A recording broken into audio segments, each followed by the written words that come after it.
Eu disse para vocês que a gente ia iniciar hoje aqui a última etapa da nossa TMC, que é sobre a mudança de hábitos. Eu disse basicamente que mudar um hábito é diferente de construir um hábito. Construir um hábito é significativamente mais fácil do que mudar um hábito.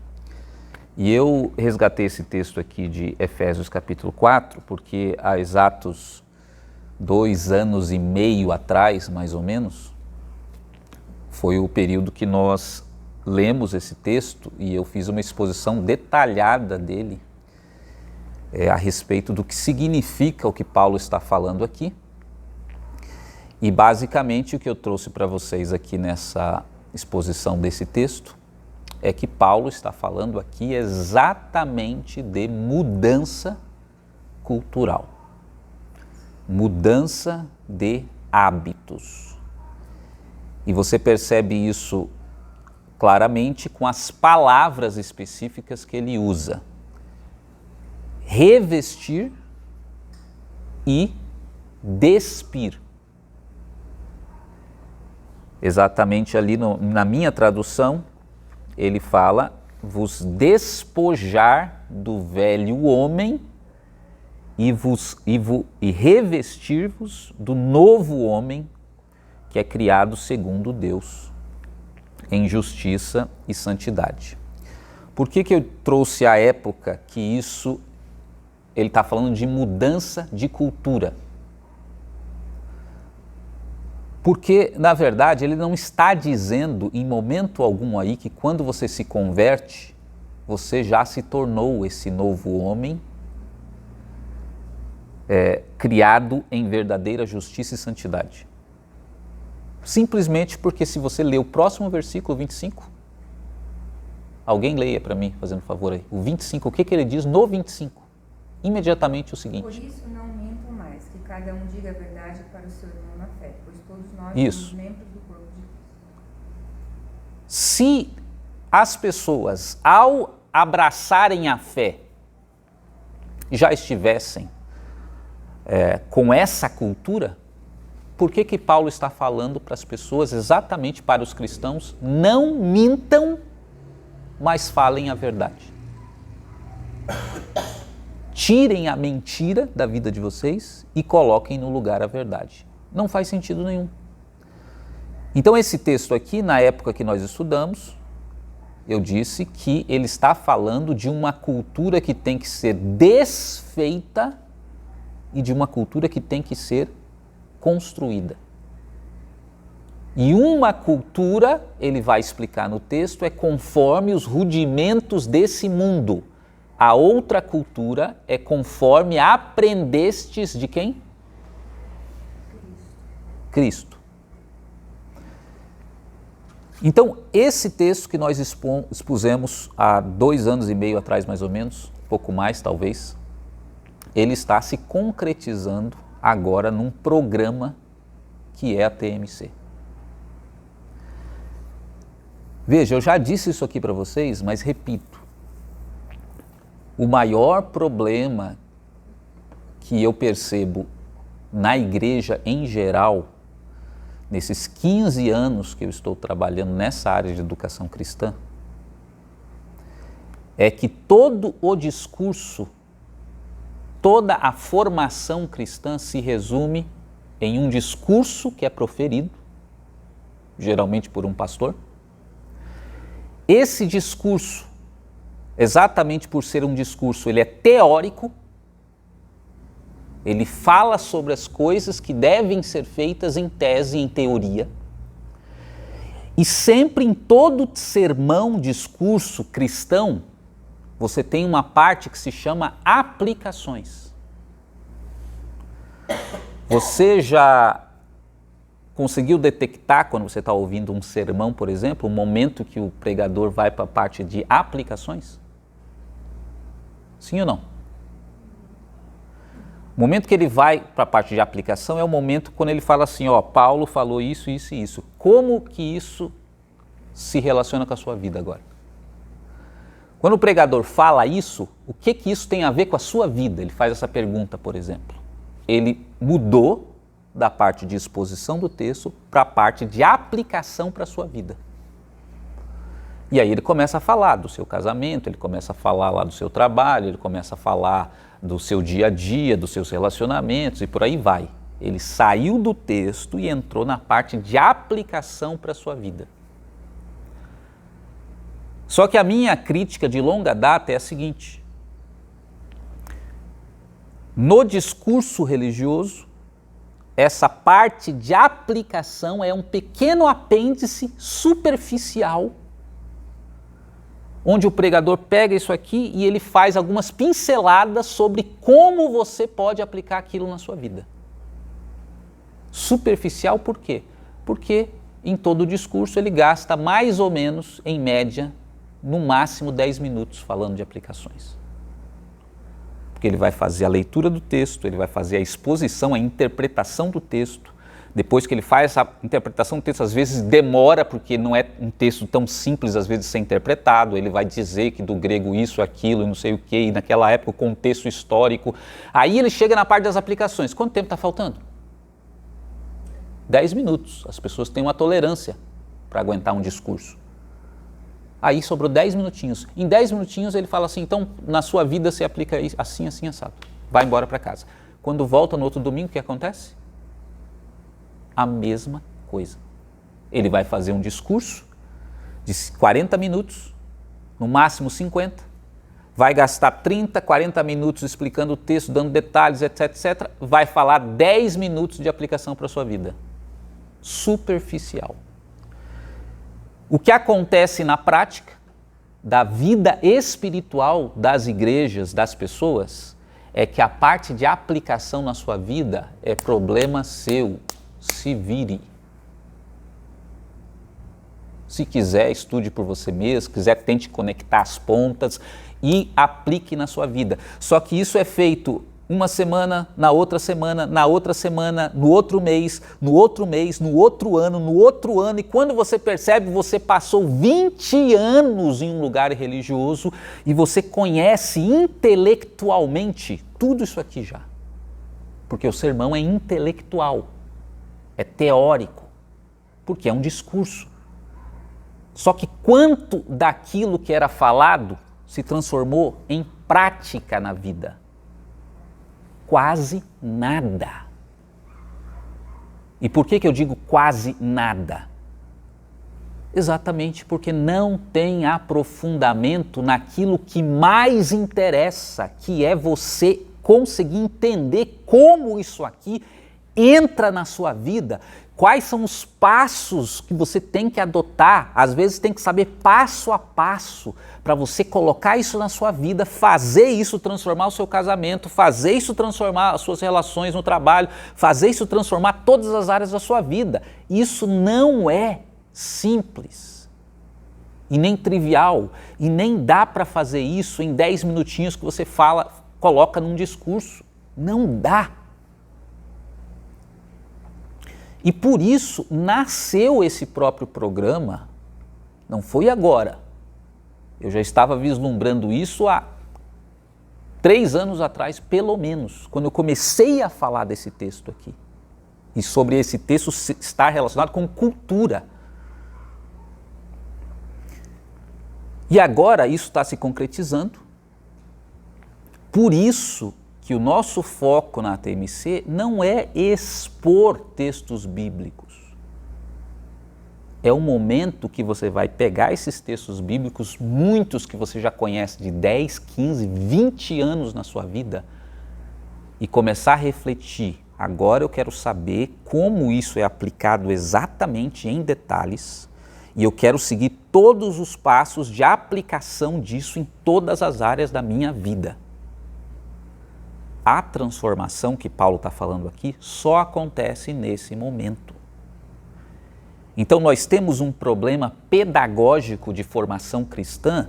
Temos, e esse problema é de séculos já. Não começou agora. E nós estamos tentando uma mudança nesse sentido. A filosofia cristã, o ensino cristão tem que se transformar em programas de aprendizado de cultura. Porque senão você continua patinando na sua vida sem sair do lugar, apesar de você ter todas as respostas corretas. Mas nada disso se transforma em prática. Então, por isso nós estamos falando de hábito, porque hábito é a forma como a gente muda a cultura e é a forma como a gente aplica isso que Paulo está falando aqui. Você acha que basta eu falar para você, como Paulo está falando aqui, olha, ele fala no 26 agora, irai-vos e não pequeis. Ele começa falando da mentira, que é um hábito, não se engane. Mentir não é eu fazer uma pergunta objetiva para você e você me responder algo que não é verdade. Isso não é o que ele está falando aqui. É a cultura da mentira. E a cultura da mentira é uma cultura que não é feita pelos políticos. Estão falando agora da tragédia lá do Rio Grande do Sul, quanto de mentira que está sendo dita para lá e para cá, alguns para se promover. Você acha que isso é cultura? Você acha que isso é mentira? Isso não é mentira. Quer dizer, a mentira que está mais arraigada, a mentira que está mais arraigada é a que vocês contam todo dia. A mentira cultural, que eu conto. Quando eu estou me relacionando com uma pessoa e eu não quero dizer para ela uma verdade, eu falo uma mentira conscientemente. Por quê? Porque é mais conveniente para mim não falar a verdade. É mais fácil para eu lidar com as relações se eu mentir.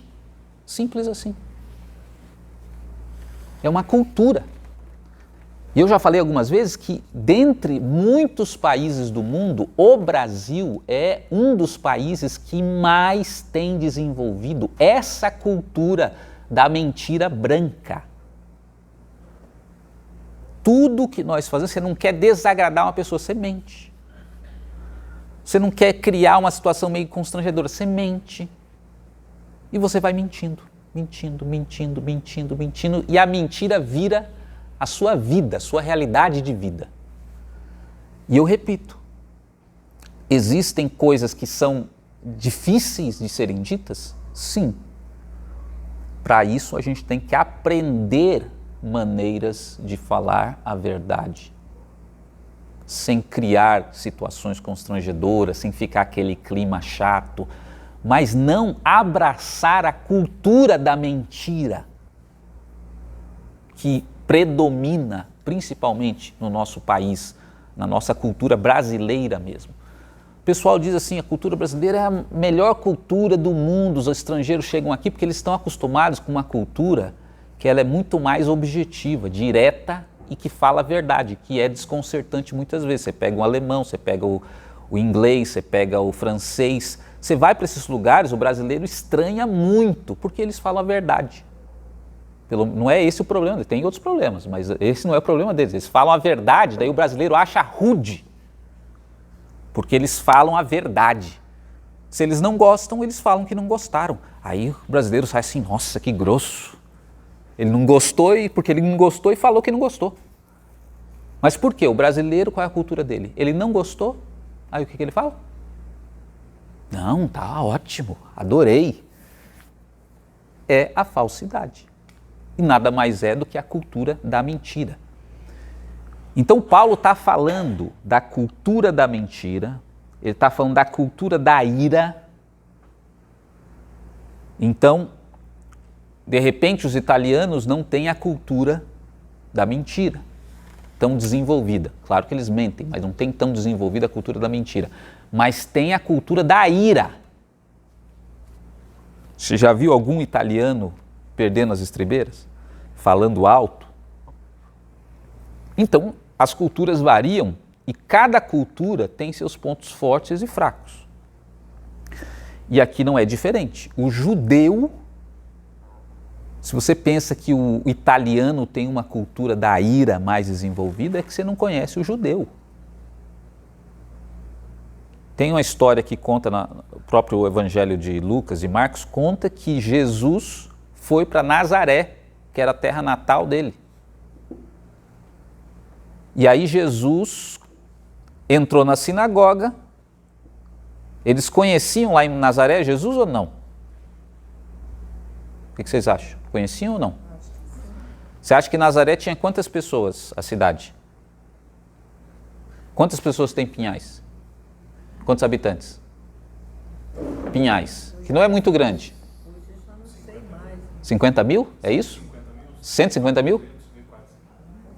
Pinhais está próximo de 150 mil habitantes. Você conhece todo mundo que está em Pinhais? Não, obviamente, né? Quantos habitantes tem esse bairro aqui do Alto Tarumã? Alguém sabe? Vamos imaginar aí que tem uns 5 mil, chutando aí, 5 mil habitantes. Você sabe quantas pessoas tinham em Nazaré naquela época? Mais ou menos.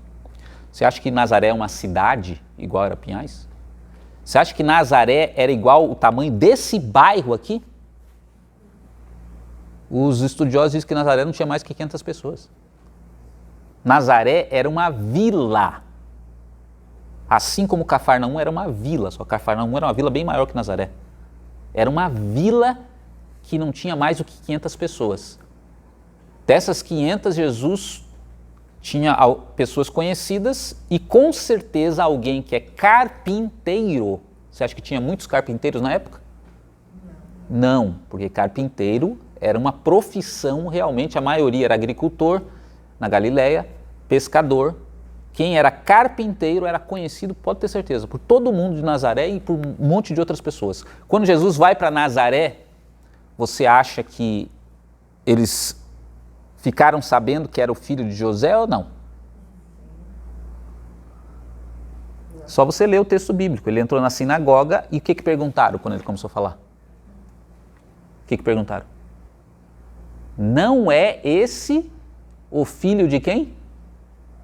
Do carpinteiro, irmão de fulaninho, filho de Maria.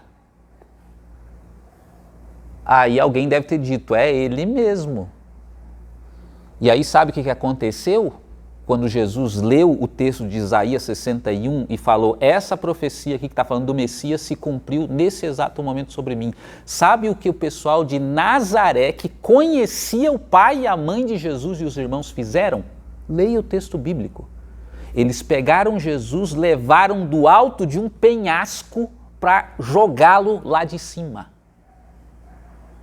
E Jesus teve que fugir de lá.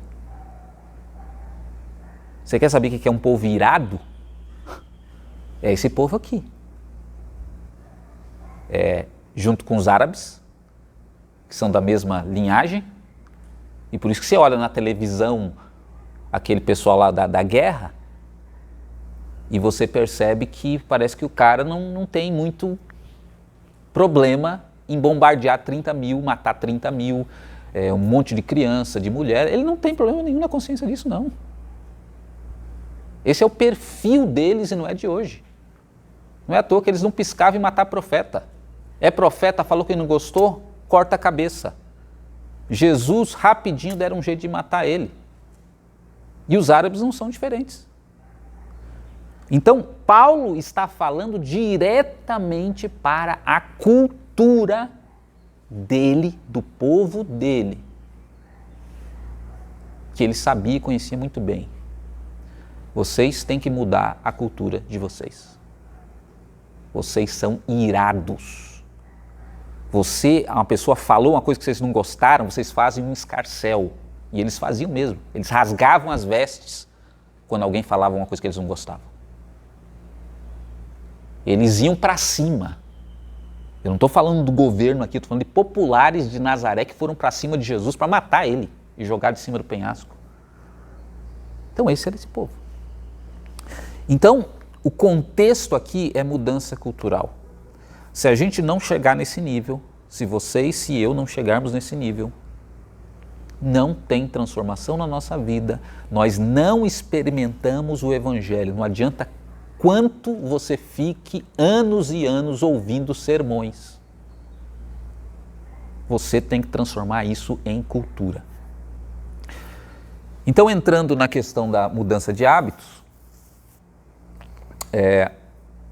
qual é o principal problema em relação a conseguir mudar um hábito que já está estabelecido? O problema é que se o hábito, a mudança de hábito, ela é extremamente difícil, se não impossível. E tem muitos que dizem que é impossível você mudar um hábito. Uma vez que você estabeleceu um hábito na sua vida, foi estabelecido mesmo no nível de gravação nos gânglios basais, você não muda mais. Jamais esse hábito vai deixar de existir na sua vida. E é muito fácil você perceber a verdade dessa afirmação. O André não está aqui agora, hoje, mas eu ia chamar ele aqui para ilustrar isso. Eu ia perguntar para ele uma pergunta simples. Quanto tempo você não faz uma saída de bloco de atletismo, de corrida? Sabe o que é uma saída de bloco? Marcelo, a Alexandra, que talvez não estejam muito tão familiarizados, você sabe o que é uma saída de bloco? Saída de bloco quando você imagina uma corrida de 100 metros rasos. Eles não ficam na posição, todos na mesma linha, até sair o tiro de largada para eles arrancarem. Ali é uma saída de bloco porque tem um bloco onde eles vão colocar os pés. Isso vocês já devem ter visto. E aí eles ficam na posição, o tiro eles arrancam. Aquela saída de bloco é uma maneira específica, com uma determinada inclinação do corpo que você tem que fazer, o movimento dos braços corretos, porque senão você cai de boca no chão. E os atletas que participam dessas corridas de 100 metros rasos e velocidade, eles todos os dias eles fazem dezenas e dezenas de saídas de bloco até ficar automatizado o movimento que eles têm que fazer naqueles primeiros metros. Então você não vê numa corrida profissional nenhum atleta saindo de bloco e caindo de boca no chão, o que é muito comum quando a pessoa está aprendendo. Ou trupicando, como a gente diz, né? Que sai e vai catando cavaco ali, tentando, apoiando no chão para não cair, porque você fica inclinado. E aí eu ia perguntar para o André o seguinte, quantos anos da vida dele que ele não faz isso? Eu posso estimar aí, uns 20 anos que ele não faz isso. Porque no meu caso é mais ou menos isso, uns 20 anos. Só que se eu chamar ele aqui, colocar ele naquele canto ali, falar para ele, aos seus lugares, ele se posicionar, e eu bater uma palma simulando o tiro, ele vai reproduzir, eu garanto para vocês, eu ia provar, só que ele não está aqui.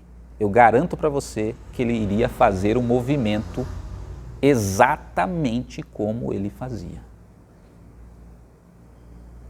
E eu vi, inclusive, me lembrou isso, um vídeo que eu estava assistindo na internet, de um jogo de basquete no intervalo, dois times famosos da NBA, e o pai de um dos jogadores que estava jogando, que estava ali na beira da quadra, devia ser algum assistente técnico, que foi jogador de basquete também, ele estava próximo do meio do campo.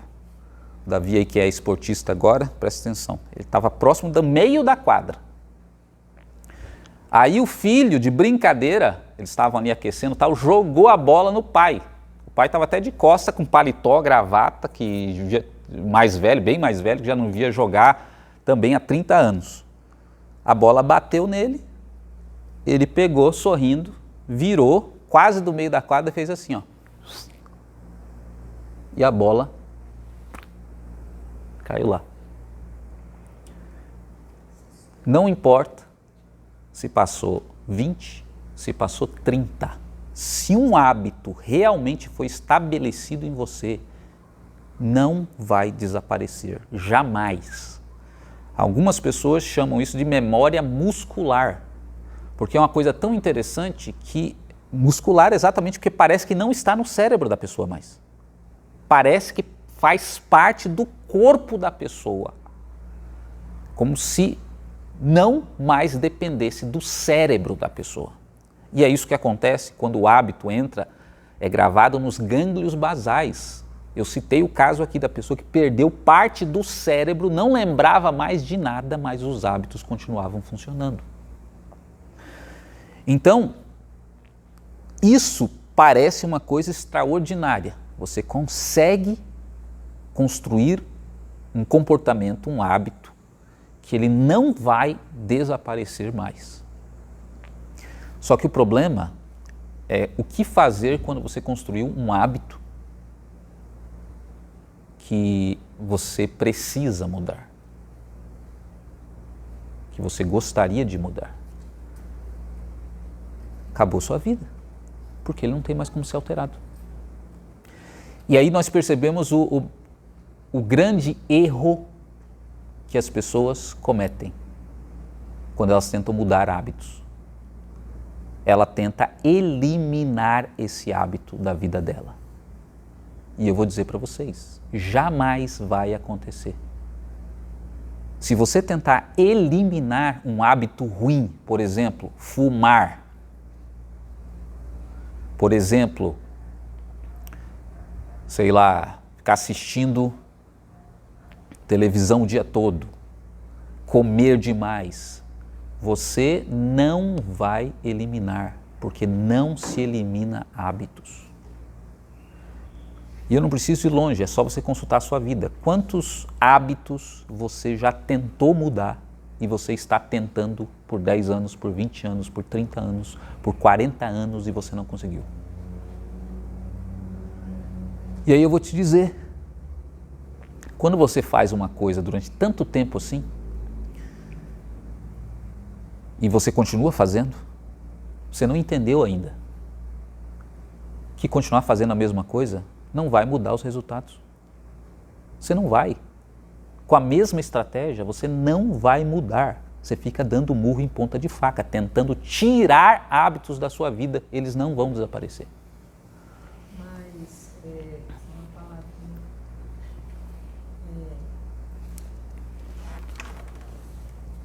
você consegue mudar um hábito.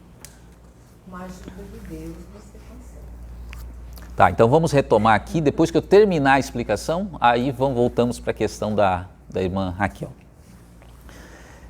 Como então você aborda essas situações se os hábitos, eles não podem ser eliminados da sua vida? E veja que eu não estou falando de mudança de hábito, eu falei agora de eliminar hábitos, que a gente já vai ver agora que são duas coisas diferentes. Então os neurocientistas entendem hoje que o que pode ser feito é você alterar a estrutura do hábito. Você não consegue eliminar, mas você consegue alterar a estrutura. Como isso acontece? Basicamente, então vamos relembrar aqui o nosso gráfico do hábito. Você tem aqui as suas ondas cerebrais. Quando você tem o gatilho, você tem um pico que mudam as suas ondas cerebrais. Quando você recebe a recompensa, você tem um outro pico na sua estrutura neurológica, devido aos neurotransmissores que entram em contato com o seu cérebro. Então aqui está o gatilho, aqui está a recompensa e aqui é a rotina no meio. Nós já sabemos que quando o gatilho é acionado, a dopamina, que está aqui em vermelho, ela começa a subir. Então aqui é a dopamina que vai gerar o anseio. Isso só vai terminar quando você recebe a recompensa. O que acontece? Esse gatilho aqui, ele é impossível de ser removido de você. Uma vez que ele foi construído, jamais ele vai desaparecer. Pergunte para um alcoólico, por exemplo. Pode ter parado de beber, pode não beber há 20 anos, há 30 anos. O que dizem o lema dos Alcoólicos Anônimos para o alcoólico? Não tomar o quê? o primeiro gole. Uma vez que isso foi estabelecido na vida dele, o hábito de beber realmente, nesse nível, se ele tomar o primeiro gole, o que ele não pratica, a rotina que ele não pratica há 20 anos, pode voltar. E por isso o lema deles é: não tomar jamais o primeiro gole. Porque isso aqui não muda. Gatilho, uma vez estabelecido, vai permanecer. Agora, o que pode ser feito? Alterar a estrutura do hábito. Você não pode mudar o gatilho, mas você pode mudar a rotina. Então vamos imaginar um exemplo prático disso acontecendo. Você tem um gatilho que faz você comer. Você estabeleceu o hábito de, a partir de um gatilho, comer. Ansiedade, por exemplo, é um gatilho comum para comida. Se isso já se tornou um hábito, toda vez que você ficar ansioso, ansiosa, por qualquer razão, vai despertar, o gatilho vai gerar, vai levar você para a rotina de comer. E depois que você comer, você vai ter o pico, então, de satisfação da dopamina no seu cérebro. Tem como você reverter isso? Não. Vai ter o gatilho, a dopamina vai começar a subir e você não vai conseguir se segurar. Você vai ter que fazer a rotina para satisfazer a recompensa, porque senão você fica doido. Você sobe pelas paredes, você entra num estado de fissura, você precisa daquilo, então você vai comer. O que você pode alterar na estrutura do hábito? Você não pode tirar o gatilho, você não pode tirar a dopamina que vai começar a subir e criar o anseio em você.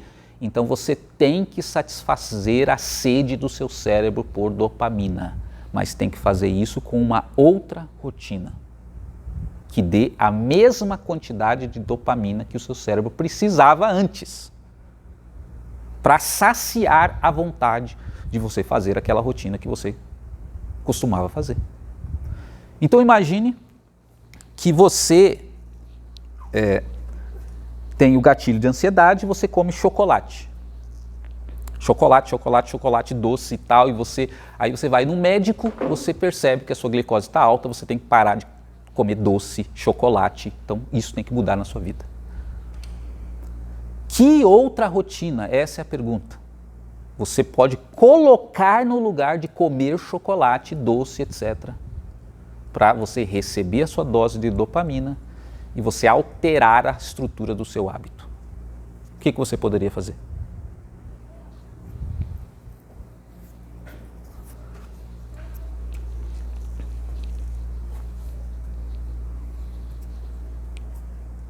O que você poderia fazer? Você tem que receber uma dose de dopamina. É simples. Só que você está com a glicose alta, você não pode receber da maneira tradicional como você recebia. O que você faz? Fazer alguma outra coisa que você... Exatamente. Como você precisa mais ou menos da mesma quantidade de dopamina para funcionar, vamos imaginar simplesmente o seguinte: você vai mudar o alimento. Porque se você mudar o alimento, o outro alimento também vai trazer dopamina para você. Então você pode se perguntar: que alimento eu poderia substituir? Porque você não vai eliminar o gatilho, esqueça isso. Enquanto você ficar falando assim, não, eu não vou comer, você nunca vai conseguir não comer, porque o gatilho vai ser acionado, a dopamina aumenta, você tem que saciar isso. Se você não comer, você entra em parafuso. Você tem que substituir a rotina. Isso pode ser feito, às vezes, de uma maneira muito simples. Não posso comer açúcar, não posso comer doce, então eu vou substituir por outro tipo de alimentação que não me traga esses problemas. Aí você vai falar assim: Ricardo, então o alface seria o melhor. O alface. Poderia funcionar, mas o problema é o seguinte, tem que te dar um nível de prazer próximo àquele. Então talvez o alface não vai funcionar como recompensa. Mas você pode pensar assim, tá, então eu vou tentar comer esse chocolate aqui que é, sei lá, que tem aí barras de cereal, alguma coisa assim que seja pelo menos agradável ao seu paladar. Você substitui e testa. Pronto. E ao longo dos testes, toda vez que o gatilho aparecer, você usa aquela rotina nova e percebe se o anseio foi saciado. No momento que foi, pronto. É só você se manter repetindo essa rotina nova. O gatilho não desaparece, a dopamina vai começar a subir, só que você inclui uma outra rotina aqui nesse lugar. E aí você consegue mudar o hábito, não eliminar. Você mudou a estrutura dele. Então, vamos imaginar outro exemplo, que é muito comum também. A pessoa tem o hábito já estabelecido de gastar muitas horas assistindo televisão, sei lá, séries na televisão ou no celular, tanto faz, ou jogando videogame ou qualquer coisa do gênero. Primeira coisa que você tem que perguntar para mudar o hábito. E é natural a pessoa se perguntar assim, estou perdendo muito tempo com isso, eu quero mudar essa rotina porque é uma coisa que não é produtiva para mim. Então, quero mudar. Primeira coisa, você tem que pensar qual é o gatilho. Se você não descobrir o gatilho, você não vai conseguir mudar o hábito. Qual é o gatilho que te leva a ficar lá maratonando séries o dia todo? Qual é o gatilho que te leva para o videogame ou para as redes sociais e você fica lá? Sugestões aí. Qual é o gatilho que poderia ser? Qual é o gatilho? Descanso, chegar do trabalho e descansar. Ótimo. Pode ser o cansaço. Simplesmente, estresse, cansaço. Então a pessoa está lá esgotada, tal, ela quer descansar a mente dela. Então isso é um gatilho que levou ela ao longo do tempo a construir um hábito para descansar a mente dela de uma determinada maneira. Como que ela descansa? Assistindo televisão, séries, navegando nas redes sociais ou jogando videogame, alguma coisa do gênero. Pronto, determinou o gatilho. É muito importante você determinar o gatilho para você mudar o seu hábito. Agora você pensa, como eu posso alterar a rotina de modo que eu receba a mesma recompensa, que basicamente é a pessoa ali descansar a mente dela. Então não adianta você substituir, falar assim, eu não vou mais jogar videogame, como é muitas vezes que as pessoas tentam fazer, não vou jogar videogame, não vou assistir filme e vou fazer faxina no lugar. Não dá certo, porque a rotina tem que te dar aquela recompensa. Senão você vai ficar lá na rotina, vai ficar até que você vai parar e vai fazer a outra que você fazia antigamente. Então, o que você pode colocar no lugar que vai te dar o mesmo nível de recompensa que você tinha com aquela outra atividade? Assistir filmes, videogame, etc. Você tem que responder essa questão. E tem várias respostas, mas eu vou dar um exemplo disso. Por que os hobbies são tão importantes? E lembre que a gente falou aqui de hobby, não é atividade de descanso, de lazer, por exemplo. Você jogar videogame não é hobby. Você assistir televisão não é hobby. Hobby é uma atividade produtiva, que você gosta, que você ama, que você tem paixão, produtiva. Se é uma atividade que você realmente gosta, ela vai te proporcionar isso aqui, recompensa. Então, uma maneira de você substituir a rotina improdutiva por uma produtiva é você saber, se não sabe ainda, descobrir um hobby que é uma atividade produtiva que ao longo do tempo você planta sementes e tem frutos. E você substituir no lugar dessa rotina antiga. Então vamos imaginar que a pessoa tem o hobby de artesanato. Só que ela acha que está gastando muito tempo assistindo televisão, né, maratonando séries, e isso ao longo de muitos anos acaba sendo uma coisa negativa. Quero mudar essa rotina. Eu quero fazer algo mais produtivo. Simples. Inclua, você já sabe o gatilho, quando eu fico cansado demais ou estressado, eu quero executar essa rotina. Eu não vou deixar de ter esse gatilho, eu tenho que só substituir. Coloco, então, o meu artesanato no lugar. Toda vez que eu estou cansado agora, acionou o gatilho, começa a aumentar a dopamina no sangue já, o que eu faço? Eu vou para a minha rotina do meu hobby e não para a rotina que eu costumava ter antes. Pronto, você consegue mudar as estruturas dos seus hábitos. Voltando para a questão da Raquel, muitas pessoas que param de fumar, vocês já viram isso acontecendo, param de beber, deixam de usar drogas, por exemplo, que são todos hábitos. Muitas dessas pessoas, elas engordam. Já perceberam isso? Por que engordam? Sabendo dessas coisas agora. Porque, na verdade, para elas vencerem, elas podem nem ter consciência disso, mas para elas vencerem, mudarem esse hábito, elas substituíram por outra coisa. Por isso que nas clínicas de recuperação, se vocês já viram como funciona, geralmente eles investem muito em trabalhos manuais, em trabalhos de todo tipo de trabalho, horta, artesanato. Por quê? Um dos objetivos é fazer com que a pessoa encontre algo que ela tem prazer de fazer nessas atividades, para que ela substitua o hábito antigo com essas novas atividades e assim ela não caia novamente na rotina que ela executava.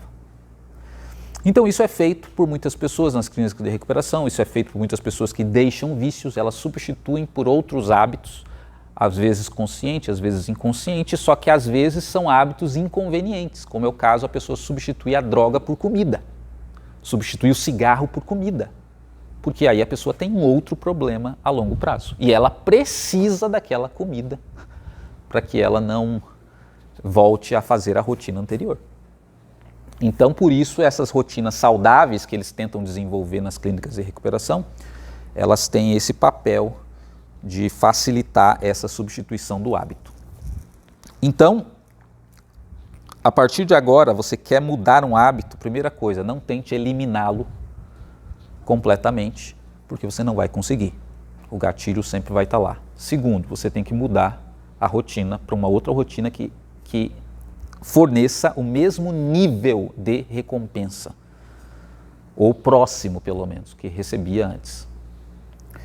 E você pode fazer o teste já, assim que você, durante a semana aí, quiser testar algumas dessas coisas, já comece a colocar em rotinas que vocês querem mudar, outras rotinas, mas tem que ser algo que é prazeroso para você, porque senão não vai funcionar.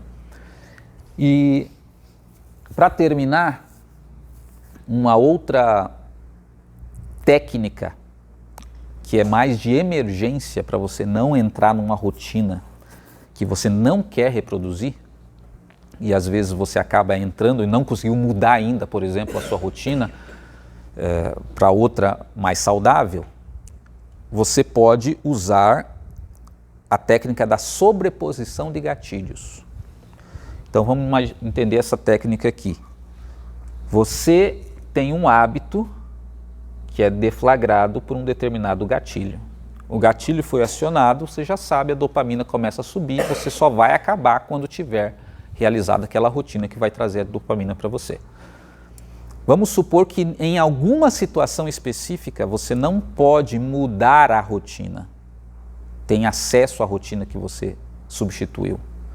Você pode usar outra técnica, que é a da substituição do gatilho, da sobreposição, porque você não substitui o gatilho, mas você sobrepõe um outro gatilho sobre aquele. Então é muito simples. Vamos supor, pegar o exemplo ali da televisão novamente, a pessoa está presa nesse hábito e ela sabe que esse hábito ela não quer continuar praticando. Teve o gatilho, ela não vai impedir o processo neural que vai acontecer. O que ela pode fazer é sobrepor de propósito, se submeter a outro gatilho que ela já sabe que tem. E quando ela se submete a esse outro gatilho, o que acontece é que esse outro gatilho vai deflagrar outra rotina. E a pessoa vai fazer outra rotina em vez daquela. Então, você vai perceber, quando você experimentar fazer essa técnica da sobreposição de gatilho, que quando você ter o anseio para fazer aquela rotina, você tem que achar o outro gatilho, imediatamente. E você faz esse outro gatilho acontecer em você. Por exemplo, pegar o meu caso prático, eu gosto de, sei lá, tô lendo um livro. Então eu sei que quando eu começo a ler, o meu foco é absorvido por aquilo, porque eu já desenvolvi um sistema de recompensa relacionado a estudar, a ler. Então aquilo já é um gatilho para mim. Se eu começar a ler, aquilo me aciona um gatilho e eu mergulho naquilo até a minha recompensa ser satisfeita. Então toda vez que eu tenho um gatilho desagradável, o que eu faço? Eu me submeto ao outro gatilho imediatamente. E aí eu vou falar pela minha experiência como isso funciona. Eu só vou lembrar do gatilho anterior, às vezes um bom tempo depois, algumas horas depois que eu já recebi a recompensa e já não tenho mais vontade de fazer aquilo e a vida seguiu. Então essa técnica que eu chamo de sobreposição de gatilho. Você coloca um outro gatilho saudável, claro, que você gosta, que você aprecia, que é produtivo e tal. Você tem ele como carta na manga sempre que a dopamina começar a subir. Não tem jeito, você não segura isso no seu cérebro. Começou a subir, cadê o meu outro gatilho? Pronto, uso esse outro gatilho. Só que tem um detalhe, esse gatilho tem que ser forte. Se for um gatilho muito fraco, ele não vai sobrepor o outro. Tem que ser um gatilho forte. Por isso que o hobby é muito importante você ter na sua vida. Por muitas razões, inclusive por essa, porque às vezes o hobby é um gatilho forte o suficiente para sobrepor muitos outros. Você tem o seu hobby, você gosta lá, sei lá, de fazer desenho, de mexer com madeira, ou sei lá o que você gosta de fazer. Você desenvolve isso, você sempre está fazendo alguma coisa do gênero. Arrumar coisas eletrônicas lá, que nem o Thiago, né, gosta de estar mexendo em coisa eletrônica, daí tem lá um circuito lá que ele estava mexendo lá, deixou encostado. Surgiu um gatilho que ele está tentando mudar. O que ele faz? Vou mexer lá no circuito. Aí ele vai lá, começa a mexer, você vai ver, já era o outro gatilho. Porque você entrou numa outra rotina, num outro looping de hábito. E você, quando você terminar aquilo, você já recebeu a sua dosagem de dopamina que você precisava e você segue com a sua vida. Então são algumas técnicas que funcionam para mudança de hábito. Essa da sobreposição de gatilho, ela não é eficaz o suficiente, porque se você não tiver o gatilho ali à sua mão, você vai cair. Você precisa da primeira, que é a substituição da rotina. Substituiu a rotina, o gatilho vai existir para o resto da sua vida, mas você sempre vai ter uma rotina mais saudável para executar no lugar. Ricardo, sim. Acontece uns gatilhos interessantes lá em casa que o meu filho conhece muito bem o irmão dele. E eles sempre chegam, só tem uma televisão no quarto e a disputa é pra ver quem toma banho primeiro para ficar sendo o dono do controle remoto. Então quem toma banho primeiro automaticamente é o dono do controle remoto e escolhe a programação. É claro que eles não concordam mais na programação, né? E eles estão sempre maratonando uma série ou outra. Aí aconteceu que o João, que é o menor, ganhou o controle remoto. E o outro, muito esperto, sabendo o gatilho do irmão dele, foi lá fora e bateu uma bola no chão. Exatamente. Mas automaticamente o outro largou o controle, tudo foi lá pra fora também, pra brincar lá fora. Exatamente. Essa é a técnica da sobreexposição do gatilho. Exatamente. Um ótimo exemplo. Porque já tem um gatilho relacionado à atividade física, da bola, né? Aí tem um outro gatilho. E o bendito ali aprendeu o jeito de sobrepor o gatilho do outro. Só que o gatilho dele, ele queria, na verdade, pegar o controle. Então ele não deu tempo muito pro outro ficar lá fora pra não perceber que, na verdade, ele tinha Que era um golpe. um golpe, né? É.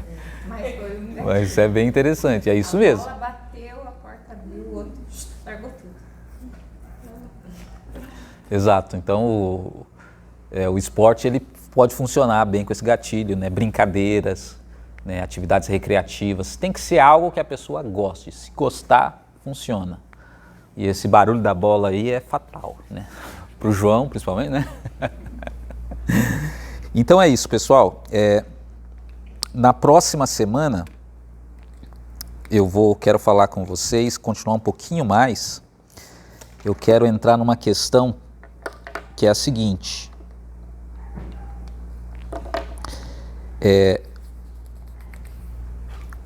O hábito é como se ele fosse um programa instalado em você que você não consegue deletar. Então o que você faz basicamente é mudar a configuração só desse programa, para ele funcionar de acordo com uma configuração que te agrade. Só que aí você pergunta, Ricardo, se eu substituo a rotina, quanto tempo isso vai durar? A minha vida inteira?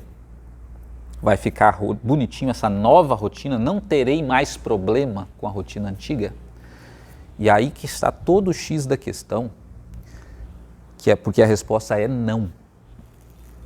Mesmo quando você substitui a rotina, você ainda fica com o risco de voltar para a rotina antiga. E por isso que algumas instituições, como o próprio AA e outras instituições que trabalham no mesmo modelo do AA, incorporam um outro elemento, além de substituir a rotina, que é fundamental para manter a longevidade das pessoas nessa rotina nova.